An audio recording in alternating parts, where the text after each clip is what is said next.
Hello everyone and welcome to government jobs Adda 24/7। मेरा नाम है Sagar Dua and I am your reasoning mentor. आप सभी का स्वागत है इस चैनल पर। जी हाँ, दिमाग में एक बात चल रही होगी कि सर एसबीआई क्लर्क की नोटिफिकेशन कब आने वाली है। ये सबसे पहला दिमाग चल रहा है, यार कब आएगी सर एसबीआई क्लर्क की नोटिफिकेशन। दूसरा, सर एग्जाम कब होने वाला है एसबीआई क्लर्क का। तो पहली चीज़ तो नोटिफिकेशन आ जाए पहले, एग्जाम तो उसकी बात की बात है।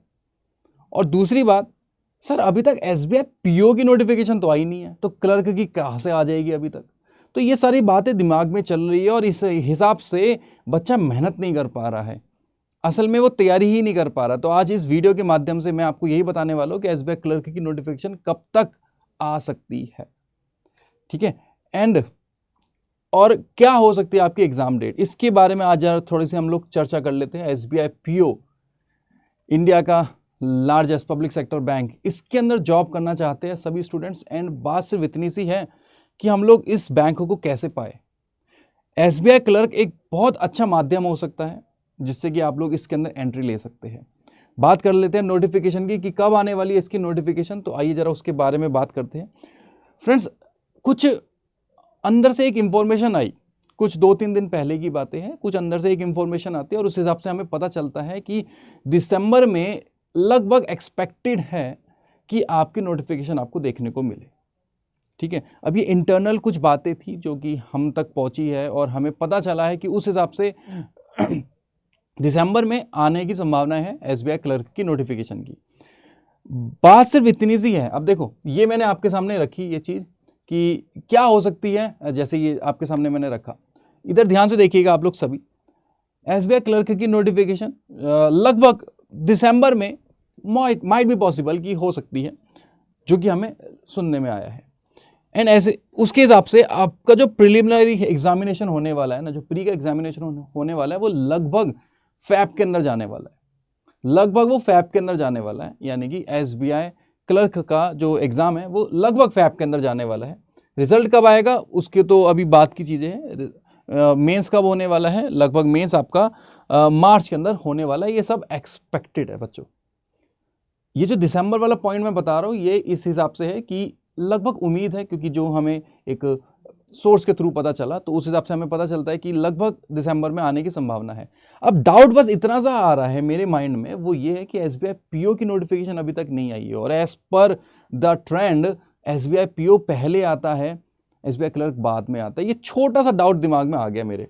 अब ऐसे में एक ही बात मैं आप सभी को बोलने वाला हूं, एसबीआई पीओ और SBI clerk might be possible कि इनका जो एग्जामिनेशन है, इनकी जो नोटिफिकेशन है वो एनी टाइम कभी भी आ सकती है। मैं आपको सिर्फ इतना खुल के बता सकता हूं ये बात, और आप भी ये बात मानते भी हो, राइट है ना, कि एसबीआई पीओ और एसबीआई क्लर्क इसकी जो नोटिफिकेशन है ये एनी टाइम, ये आज कल परसों कभी भी आ सकती है। दिसंबर में आपको देखने को मिल जाएगी नोटिफिकेशन किसी ना किसी एक चीज की, तो पक्की बात है एसबीआई पीओ या क्लर्क की।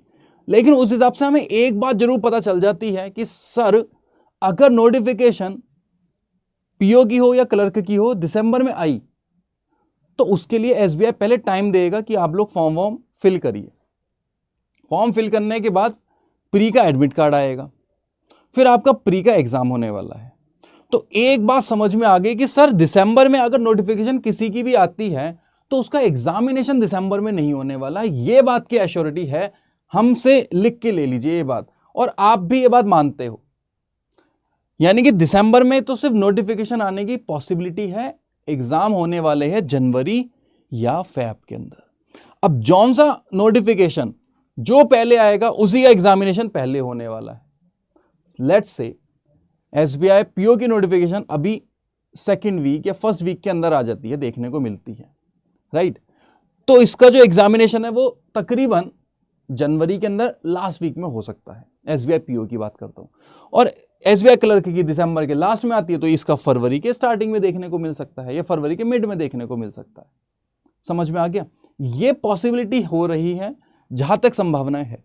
And to be very honest, मैं आपको एक बात बताऊं, आपको वेट नहीं करना। मैं बस आपको इतना ही बोलूंगा कि बच्चों आपको वेट नहीं करना।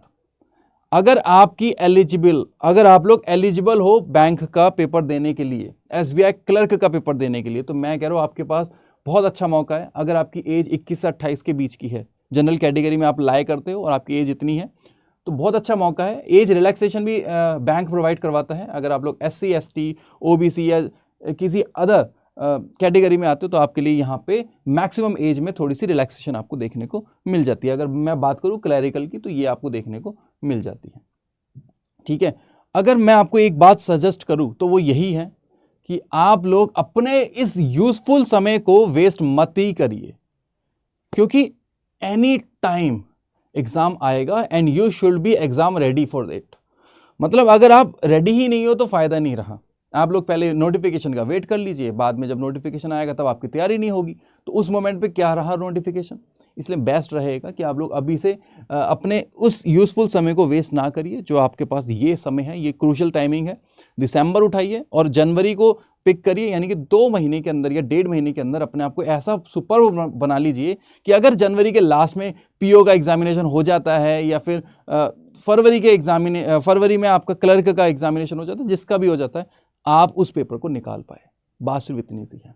ठीक है, तो ये सबसे बड़ी बात है। दूसरा, मॉक टेस्ट डेली बेसिस पे देने बैठ जाइए। बस ये आपको मैंने बता दिया, डेली बेसिस पे आपको मॉक टेस्ट देने हैं, प्रैक्टिस करनी है पजल्स की।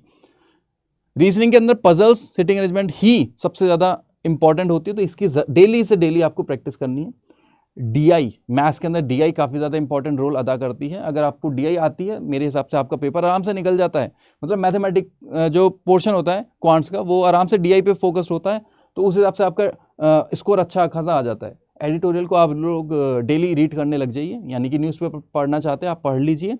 इससे क्या होगा, आपको दीन दुनिया की जो करंट अफेयर्स होती है ना, वो भी देखने को मिलती है। एडिटोरियल का एडिटोरियल हो जाता है, जिससे कि RC के अंदर आपको बहुत ज़्यादा हेल्प मिलती है इंग्लिश के अंदर। ठीक है, और सबसे बड़ी बात वो है कि करंट अफेयर्स को पढ़ने स्टार्ट कर दीजिए डेली बेसिस पे, क्योंकि जब प्री निकलेगा तो उसके तुरंत बाद ही मेंस आ जाएगा। 1 महीने का आपको समय मिलता है। और बैंक हमेशा एक बात करता आया है, वो ये है कि आपको सिर्फ देता है 10 दिनों का समय। लास्ट में जब रिजल्ट आता है ना, वो सिर्फ 10 दिन पहले आता है मेंस का, जब पेपर होने वाला होता है। तो मेरे भाई उस समय पर आपके पास समय नहीं रहता है। उस मोमेंट पे तो आपको सिर्फ रिवीजन करना चाहिए, और आप उस समय पर अगर करंट अफेयर्स पढ़ने बैठते हो तो वो आपका जो समय वो कैसे चला जाता है आपको खुद भी नहीं पता चलती है। तो मेरे भाई आप ये चीज़ें करने लग जाइए और इस साल इस पेपर को निकाल दीजिए। मॉक टेस्ट एक बहुत इंपॉर्टेंट रोल अदा करते हैं किसी भी एग्जामिनेशन को निकालने के लिए। तो मैं आपको एक सजेस्ट करना चाहूँगा, अड्डा 24/7 की टेस्ट प्राइम सीरीज, जहाँ पे आप लोग सिर्फ इस ऑल एग्जाम के जो सब्सक्रिप्शन को, यानी कि अगर आप लोग बैंक की तैयारी कर रहे हो, SSC की भी कर रहे हो ना, XYZ रेलवे की भी कर रहे हो, डिफेंस की कर रहे हो, किसी भी चीज़ की भी कर रहे हो, तो मेरे भाई ऑल एग्जाम 1 सब्सक्रिप्शन है ये। आपको इसके लिए सिर्फ कितना प्राइस पे करना है, 379.62, यानी कि 379 रुपीज़, 379 रुपीज़। ठीक है मेरे भाई, आपको एक कोड लगाना है Y986, जिससे कि आपको ये बम्पर डिस्काउंट देखने को मिल जाएगा। अड्डा 24/7 की साइट पे जाइएगा आप लोग, है ना, गूगल पे जाके सीधा वहाँ पे जाएंगे, आपको वहाँ पे इतना बड़ा बड़ा देखने को मिल जाएगा। साइट पे जाते ही आपको थोड़ा सा स्क्रॉल करना, टेस्ट प्राइम देखने को मिल जाएगा। पहले लॉगिन कर लीजिएगा, ठीक है, मोबाइल नंबर डाल के। उसके बाद टेस्ट प्राइम पे जैसे आप क्लिक करोगे, वहाँ पे ये सारी चीज़ें आ जाएगी। पे का ऑप्शन होगा, उस पर जैसे आप पे करोगे, उससे पहले लिखा होगा मोर ऑफर्स। उस मोर ऑफर्स पे जाके ये कूपन कोड लगाइएगा, आपको देखने को मिल जाएगा बम्पर डिस्काउंट। नहीं तो अदरवाइज ये 999 रुपये का टेस्ट सीरीज है, ठीक है, और इसकी वैलिडिटी 12 महीने की है। तो अभी से तैयारी करने बैठ जाइए। SBI क्लर्क, SBI PO के लिए काफ़ी ज़्यादा एक तरीके से रामबाण साबित होने वाली है ये चीज़। ठीक है, चलिए, तो इतनी ही बातें थी जो मुझे आपको बतानी थी, एंड मैं मिलूंगा अब आपसे अगले वीडियो पे। तब तक खुश रहे, मुस्कुराते रहे, और हाँ, वेट मत करिए नोटिफिकेशन का, पढ़ने बैठ जाइए। Thank you so much for watching, bye bye, love you all, जय हिंद दोस्तों।